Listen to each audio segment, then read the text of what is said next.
great meeting, a really good, very productive meeting. We have one thing in common. We want this city of ours that we love to do very well. And I wanted to congratulate the mayor. He really ran an incredible race against, a lot of smart people, starting with the early primaries against some very tough people, very smart people. And he beat them easily. And I congratulated him. And we talked about some things in very strong common, like housing and getting housing built, and food and prices, and the price of oil is coming way down. That anything I do is going to be good for New York. If I can get prices down, it's good for New York, and we've got them down, way down from last year. We have, as you know, I've been saying to a lot of people, Walmart said that Thanksgiving this year is exactly 25% less than last year, so that's good for New York, good for everybody. But I just want to congratulate. I think you're going to have, hopefully, a really great mayor. The better he does, the happier I am, I will say. There's no difference in party. There's no difference in anything. And we're going to be helping him to make everybody's dream come true, having a strong and very safe New York. And congratulations, Mr. Mayor. Thank you, Mr. President. Thank you. I appreciate it. Please. I appreciated the meeting with the president, and as he said, it was a productive meeting focused on a place of shared admiration and love, which is New York City, and the need to deliver affordability to New Yorkers, the 8.5 million people who call our city their home, who are struggling to afford life in the most expensive city in the United States of America. We spoke about rent, we spoke about groceries, we spoke about utilities, we spoke about the different ways in which people are being pushed out, and I appreciated the time with the president, I appreciated the conversation. I look forward to working together to deliver that affordability for New Yorkers. Thank you very much. Any questions, please? President Trump, Stephen Nelson from the New York Post. I've got a question for you and then also one for the mayor-elect. Sure. For you, you've referred to Mr. Mamdani as a communist. Could you describe why you feel that way? And also, will you do anything to stop him from arresting Prime Minister Netanyahu if he visits New York? Well, we didn't discuss your second part of the question. And on your first part, I mean, he's got views that are a little out there, but who knows? I mean, we're going to see what works, or he's going to change also. We all change. I changed a lot. From when I first came to office. It's now quite a while ago. It's quite a while. My first term was great. We had the greatest economy in the history of our country. We're doing even better now. We're doing much better now than we did even the first term. And I can tell you some of my views have changed. And we had discussions on some things. I'm not going to discuss what they were, but that I feel very confident that he can do a very good job. I think he is going to surprise some conservative people, actually. And some very liberal people he won't surprise them because they already like him. And for Mr. Mamdani, it sounds like you had a productive discussion, but just days ago you referred to President Trump as a despot who had betrayed the country. You said you'd be his worst nightmare and accused him of having a fascist agenda. Are you planning to retract any of these remarks in order to improve your relationship? I think both President Trump and I, we are very clear about our positions and our views, and what I really appreciate about the president is that the meeting that we had focused not on places of disagreement, which there are many, and also focused on the shared purpose that we have in serving New Yorkers. And frankly, that is something that could transform the lives of the 8.5 million people who are currently struggling under a cost of living crisis, with 1 in 4 living in poverty. And the meeting came back again and again to what it could look like to lift those New Yorkers out of struggle and start to deliver them a city that they could do more than just struggle to afford it, but actually start to live in it. And I've been called much worse than a despot, so it's not that insulting. Maybe I think he'll change his mind after we get to working together. Yes, please. Mr. President, Anthony Marshak from MTV Lebanon. I would like to ask you a question about the Middle East regarding, you said that Hezbollah in Lebanon is not in a good position. And Lebanon now is the final unresolved after Gaza and Syria. Given your assessment, like, what do you say for the Lebanese today? It's the Independence Day in Lebanon. And what is your next move to push toward disarmament? The disarmament of Hezbollah. Well, we are pushing for total disarmament of Hamas and, frankly, everybody else. And we actually have peace in the Middle East. As you know, the King of Saudi Arabia just left yesterday. We had some great meetings, and he's made a contribution toward the United States of more than $1 trillion. We have now over $20 trillion coming in. No country has ever had anything like that, not even close. If you go to 2 trillion or 1 trillion, it's a lot. We have 20 or 21 trillion dollars. I think that Hezbollah has been a problem in Lebanon, big problem.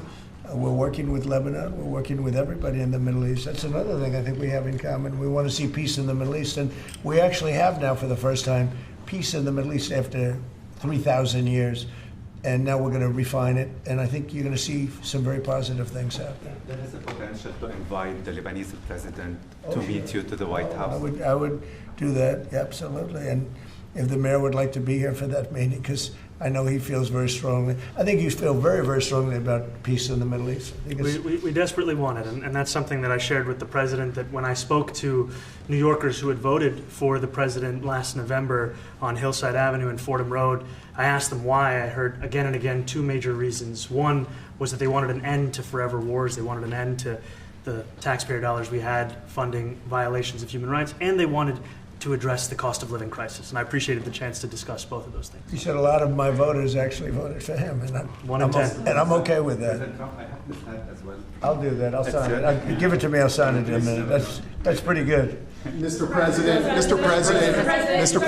you've threatened to send federal troops to New York City. You both have differences when it comes to ICE agents in New York City. Mr. Mamdani, you've called ICE a rogue government entity. I wonder how you reconcile your differences on both of those issues. Well, I think we're going to work them out, and I think that if we have known murderers and known drug dealers and some very bad people, we want to get them out. And the mayor wants to have peace. We discussed this at great length, actually, maybe more than anything else. He wants to have a safe New York. Ultimately, a safe New York is going to be a great New York. If it's not safe, no matter how well we do with pricing and with anything else, we can talk about anything you want. If you don't have safe streets, it's not going to be a success. So we're going to work together. We're going to make sure that if there are horrible people there, we want to get them out. I think he wants to get them out maybe more than I do. So we'll work together. We discussed it at great length. Yes, please. Two questions, if I may. One for you, Mr. President, on BBC in a second. But first of all, for the mayor-elect.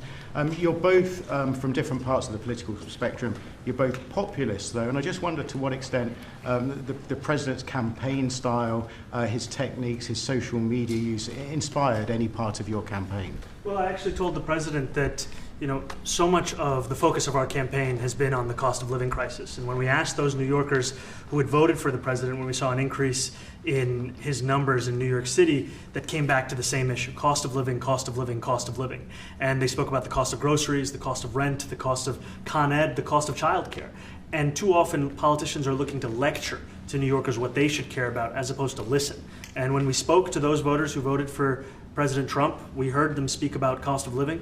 We focused on that same cost of living, and that's where I am really looking forward to delivering for New Yorkers in partnership with the president on the affordability agenda. And I think we have to work a little bit. We talked about Con Edison. We have to work a little bit on getting the prices, because we've gotten fuel prices way down, but it hasn't shown up in Con Edison. And we're going to have to talk to them. If we're sending them fuel at a much lower price than it was a year ago, which is true, we have to get Con Edison to start lowering their rates. Absolutely. And if I may, last week you told me you were pushing ahead with your plans to sue the BBC for up to $5 billion.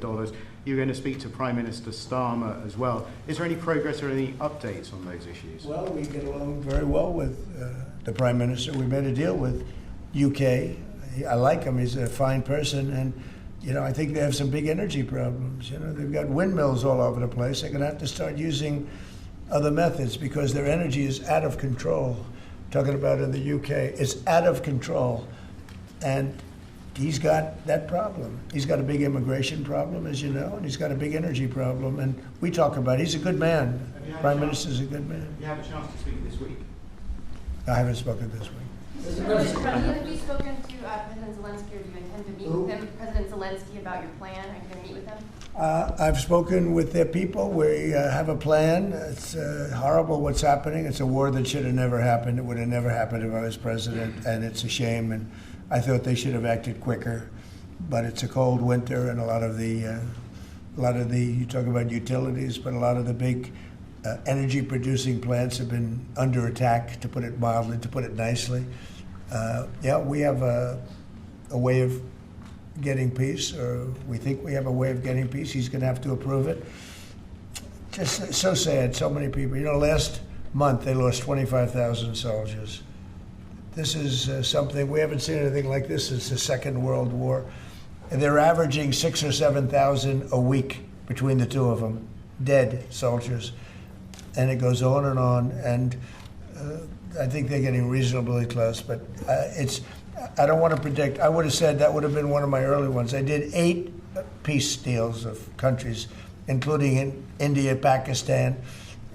You could even go, in fact, they're coming here in a week or two, go to the Congo and Rwanda. That was 10 million people dead, and we worked something out on that. But so many, and the one I thought would have been, for me, because I have a very good relationship with President Putin, I thought that would have been maybe quicker. But it does take 2 to tango. And now you just see all the death. And, it doesn't affect us other than the fact that we don't want to see all those people dead. Really, it's on the other side of the ocean. It's a war that should have never happened. It did happen. I blame the person also sitting right behind this desk. This is a war that should have never happened, and it wouldn't have happened if I were president. But we're trying to save a lot of lives. They're losing 25,000 lives over the last short period of time. That's Ukrainian and Russian, and it's a shame. What happens if President? I want to ask the mayor-elect about a House resolution. It just passed overwhelmingly to condemn socialism, including with 86 Democrats, all of House Dem leadership, and the Minority Leader, Hakeem Jeffries, despite his endorsement of you. What's your reaction to that? I have to be honest with you, I focused very little on resolutions. Frankly, I've been focusing... Condemn socialism. I understand. I think the focus is on the work at hand. I can tell you I am someone who is a democratic socialist. I've been very open about that.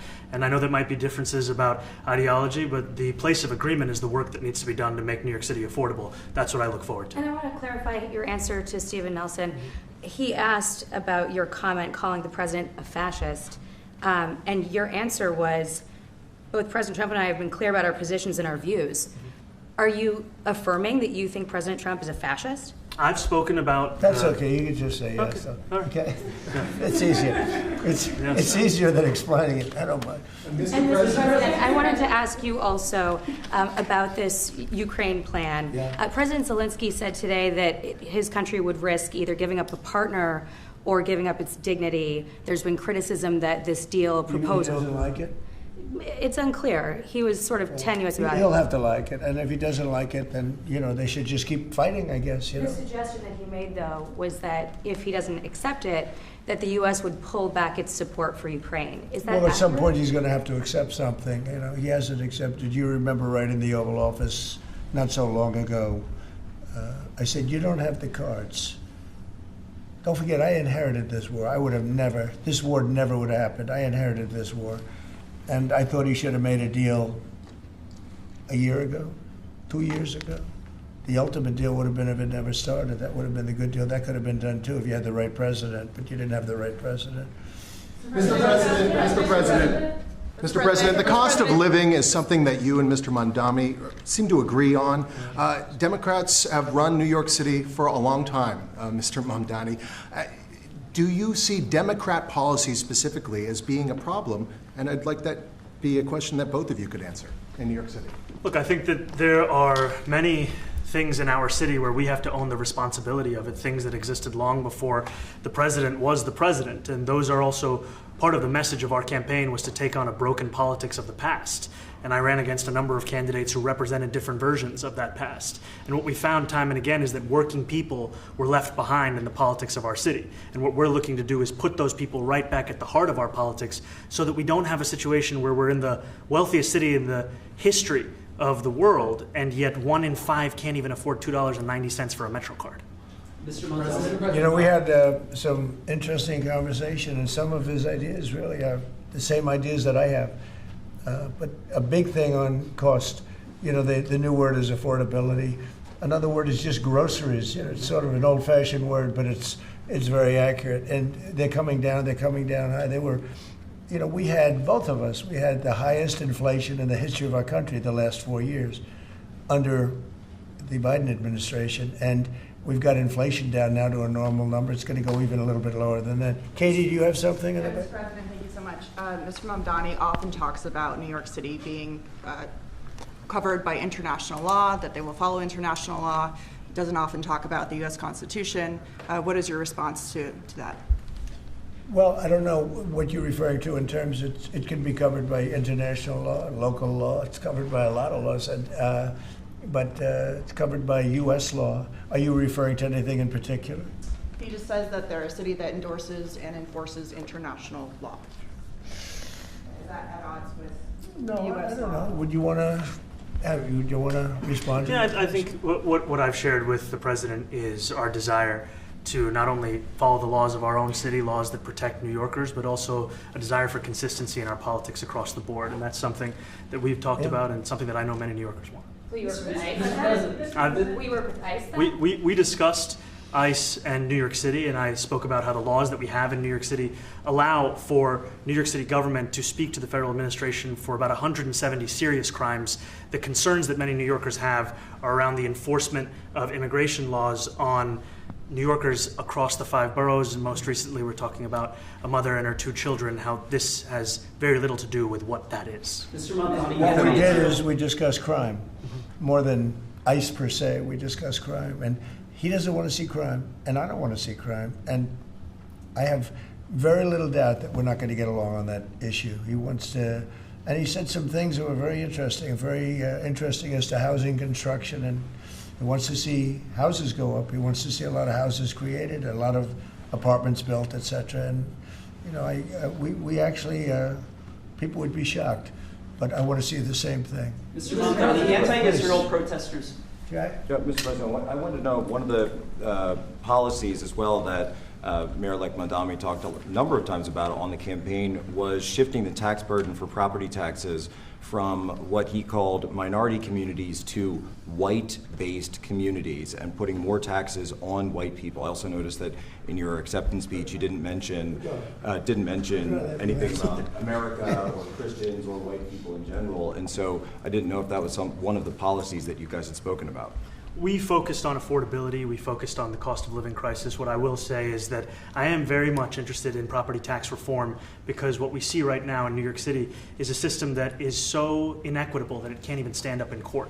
And the president and I spoke about the importance of not only building more housing, but also making sure that regulation of housing is something that is manageable to actually get through and not the cause of yet another weight that we see in our But to city. be clear, you're continuing this idea of race-based property taxes. No, to be very clear, That's what you said. no, the use of the term was a description of neighborhoods, not a description of intent.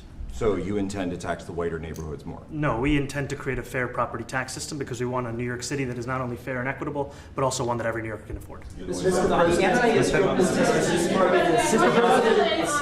Please, go ahead. Mr. Mamdani, anti-Israel protesters just targeted a synagogue in New York. Are you concerned about Jewish New Yorkers feeling welcome and safe in the city? And President Trump, you've threatened to cut off federal funding to New York City. What policies would prompt you to do that? Would that be city-run grocery stores? Would it be something else? Well, I think if we didn't get along, whether it's cut off or just make it a little bit difficult or not give as much, we want to see, I use the term, we don't want good money going after bad. And we don't want that to happen. I don't think that's going to happen. I did say that, subject to what policies are being said. We had a meeting today that actually surprised me. He wants to see no crime. He wants to see housing being built. He wants to see rents coming down, all things that I agree with. Now, we may disagree how we get there. The rent coming down, I think one of the things I really gleaned very much today, he'd like to see him come down ideally by building a lot of additional housing. Yeah. That's the ultimate way. He agrees with that, and so do I. But if I read the newspapers and the stories, I don't hear that. But I heard him say it today, and I think that's a very positive step. No, I don't expect. I expect to be helping him, not hurting him. A big help, because I want New York City to be great. Look, I love New York City. It's where I come from. I spent a lot of years there. Now I'm right here. We took a big setback with the mayor that we had, named de Blasio. I thought it was a tremendous setback for the city. I think this mayor can do some things that are going to be really great. Mr. President, Mr. President, Give it to the president. How about you? Thank you. Go ahead. Thank you, Mr. President. You're a billionaire. You have a different address nowadays than you used to, but you used to call New York City home. Would you feel comfortable living in New York City under a Mamdani Yeah, administration? I would. I really would. Especially after the meeting. Absolutely. What makes you comfortable? We agree on a lot more than I would have thought. I think I want him to do a great job, and we'll help him do a great job. You know, he may have different views, but in many ways, you know, we were discussing when Bernie Sanders was out of the race, I picked up a lot of his votes, and people had no idea because he was strong on not getting ripped off in trade and lots of the things that I've practiced and been very successful on. Tariffs, a lot of things. Bernie Sanders and I agreed on much more than people thought. And when he was put out of the race, I think quite unfairly, if you want to know the truth, many of the Bernie Sanders voters voted for me. And I felt very comfortable, frankly, in seeing that and saying that. And, you know, it just turned out to be a statistical truth. But no, I feel very comfortable. I would feel very, very comfortable being in New York, and I think much more so after the meeting. Yes, please. Thank you, Mr. President. I have a question for you, but a very quick one for the mayor. Why did you fly here? Aren't trains greener? I'll use every form of transit, and I want to make sure that they're all affordable in New York City, and that's why making buses fast and free is a centerpiece of our campaign. There is a bus that goes. Well, but I know, but if he flew, that's a lot quicker too. You know, I mean, he's working very hard. For him to be, that's a very long drive. I'll stick up for you. You know, the plane takes you 30 minutes, and driving takes you a long Mr. time. President, I was wondering if you could clear up some confusion around a Washington Post report. There was this explosive report that the Coast Guard is no longer going to characterize swastikas and nooses as hate symbols. DHS called that a lie and fake news. Can you clear up? I don't know anything about it. When was this written? I think yesterday. Well, look, the Coast Guard's an incredible group of people. I know them very well. We just ordered a lot of new Coast Guard cutters, beautiful, the most magnificent ship. They look like yachts with lots of guns on them. So I don't know. I haven't seen any report like that, but certainly we want them to remain a great force, and they are. I'm a peacemaker, and you did a peace in all the 9 months around the world. I would like to ask Mr. Mamdani, you've accused the U.S. government of committing genocide in Gaza while President Trump was working on peace. Why that? I've spoken about the Israeli government committing genocide, and I've spoken about our government funding it. And I shared with the president in our meeting about the concern that many New Yorkers have of wanting their tax dollars to go towards the benefit of New Yorkers and their ability to afford basic dignity. And what we see right now is we're in the 9th consecutive year of more than 100,000 school children being homeless in our city. And there's a desperate need not only for the following of human rights, but also the following through on the promises we've made New Yorkers. And I appreciated the meeting we had and the work that we can do. Do you agree that President Trump did do a peace and he worked hard to make the peace because he worked hard to do the peace in the Middle East and everywhere? Do you agree with that? I appreciate all efforts towards peace, and I shared with President Trump that when I spoke to Trump voters on Hillside Avenue, including one of whom was a pharmacist that spoke about how President Trump's father actually went to that pharmacy not too far from Jamaica Estates, that people were tired of seeing our tax dollars fund endless wars. And I also believe that we have to follow through on the international human rights, and I know that still today those are being violated, and that continues to be work that has to be done no matter where we're speaking of. Mr. President, question for Mr. Thank you, Mr. President. Do you view the mayor-elect as the true leader of the Democrat Party? And do you think Leader Schumer's and Leader Jeffries, have to follow his lead? Well, look, I hope they have great leaders. This is a man that right now I think is focused in New York City. I really think he has a chance to do a great job. We're going to help him, but I really think he has a chance to do a great job. But I'll let you answer that. You consider yourself the leader of the Democrats? I think it's more appropriate for him. I consider myself the next mayor of New York City, and I keep my horizons firmly on New York City, and I appreciate the meeting with the president, which focused again on the 5 boroughs and whether New Yorkers could afford to live there. By the way, being the mayor of New York City is a big deal. Absolutely. I always said, one of the things I would love to be someday is the mayor of New York City.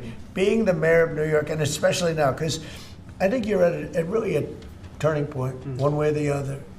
It could go great, or it can go in a different direction. And I think you really have a chance to make it great. Mr. President, you say you love New York City. Mr. Mamdani, does New York City love President Trump? New York City loves a future that is affordable. And I can tell you that there were more New Yorkers who voted for President Trump in the most recent presidential election because of that focus on cost of living. And I'm looking forward to working together to deliver on that affordability agenda. I got a lot of votes. One more. Go ahead. One or two more. Go ahead. I I tell you, the press has eaten this thing up. You know, I've had a lot of meetings with the heads of major countries. Nobody cared. This meeting that you people have gone crazy. You know, outside you have hundreds of people waiting. This is just a small little group. For some reason, the press has found this to be a very interesting meeting. The biggest people in the world, they come over from countries nobody cares. But they did care about this meeting, and it was a great meeting. Go ahead. Yeah, Mr. President, I was going to ask you exactly that. Why do you think there's so much more, so much excitement around this than even some foreign leaders? Because I think he's different. All right? I think he's different. And that can be in a very positive way. But I think he's different than, your typical guy. Runs, wins, becomes mayor maybe, and nothing exciting. Because he has a chance to really do something great for New York. New York is at a very critical point. And he does need the help of the federal government to really succeed. And we're going to be helping him. But he's different than, your average candidate. He came out of nowhere. I said he has a great campaign manager standing over there. He came out of nowhere. What'd you start off at 1 or 2? And then I watched. I said, who is this guy? He was at 1, then he was at 3, then he was at 5, then he was at 9. Then he went up to 17. I said, that's getting a little bit interesting, right? And then all of a sudden he wins a primary that nobody expected he was going to win. It's a great tribute. I mean, it's an amazing thing that he did. And I'll just add one thing to what the president said. Is one thing I also appreciated is in our meeting to appreciate a portrait of FDR and the incredible work that was done with the New Deal, and also in thinking about what it can look like when the federal government and New York City government work together to deliver on affordability. It can be transformative. We have a great portrait of FDR that I found in the vaults that was missing for years. I found it, and I put it up. He's a Democrat, to the best of my knowledge. He's a Democrat. And when the mayor saw that portrait, he said, "Sir, do you mind if I have a picture taken by that portrait?" It's an amazing portrait. I hope the picture comes out good. But it's an amazing portrait in the cabinet room.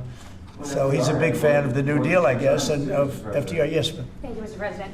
You said that you both spoke about crime. There are many police officers set to come off the rolls at the end of this year in New York City. Are you going to allow those police to be replaced with police officers, actual cops? And are you going to require that happens? Would there be some consequence if the Well, I hope staff... it happens, but again, that's going to be ultimately the mayor's decision. What's your answer? Is that I look forward to delivering public safety with the NYPD, and I've said over the course of our campaign that we have the number of police officers today. They are the ones that's budgeted about 35,000 headcount. And I think the key thing is that we have to make it easier for police to focus on police work, not ask them to respond to 200,000 mental health calls a year. So is that a reduction from what you're at right now? Are you committing to maintaining the same level of cops? I've committed over the course of the campaign to maintain the 35,000. That's the headcount that we had through the campaign. And not replace them with caseworkers, social workers? No, I've said that's the headcount that we want. What we need to do is make sure they can focus on serious crime. And he just retained a great police commissioner, I believe, right? Yes, we did. Commissioner Tisch. If the newspapers are correct. That one they're correct about. He retained, I think, somebody that is she's a good friend of some of the people in my family, of Ivanka, and they say she's really good, really competent, and he just retained her, so that's a good sign. Mr. President, are there still topics that you see the two of you disagreeing on in the future, and do you think you'll have more meetings like this? There will be topics that we disagree on. I think we'll probably come to a conclusion, and ultimately he'll convince me, or I'll convince him. It's for the good of New York. Ultimately, it's for the good of New York. I don't care about affiliations or parties or anything else. I want to see if this city could be unbelievable, if he could be a spectacular success, I'd be very happy. Do you think you guys will meet more in the future, too? Sure. Do you think you'll meet again in the future, throughout the administration? I think we will. I think we will. I hope we do. I enjoyed the meeting. We had a great meeting. Please. Mr. President, Republican Elise Stefanik has campaigned multiple times by calling Zohran Mamdani a jihadist. Do you think you're standing next to a jihadist right now in the Oval Office? No, I don't, but she's out there campaigning, and, you say things sometimes in a campaign. Isn't that sort of divisive? She's a very capable person. Isn't But that a kind of label? you really have to ask her about that. But no, I don't particularly. I think I met with I met with a man who's a very rational person. I met with a man who really wants to see New York be great again. And I can say again, because New York was great. You know, when I came down to Washington initially, the city was so hot. It was doing great. We were having some telltale signs of problems. We had a mayor that was not doing a great job, but still, it was moving along. And it went bad. It really went, you know, pretty bad. And he can, I think it's been at lower points, but it went pretty bad. I think he can bring it back. Now the question is, will he bring it back all the way? Will he bring it back greater than ever before, which is, I guarantee, that's his wish. I think he wants to make it greater than ever before. And if he can, we'll be out there cheering. I'll be cheering for him. Okay? Thank you very much, everybody. Mr. President, you chose not to answer the question about the synagogue protest. Thank you very much.